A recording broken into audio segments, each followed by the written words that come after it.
Earlier in the week, the Oklahoma Wheat Commission reported that this year's harvest is about 45% complete.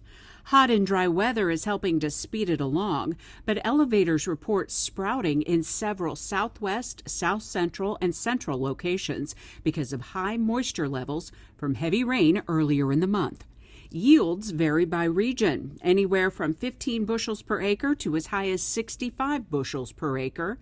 Test weights are lower in some locations, but most are hoping for around 58-pound averages. Protein, meanwhile, is averaging between 12 and 13%. As many of our viewers know, a lot of fields simply won't be harvested this year due to drought.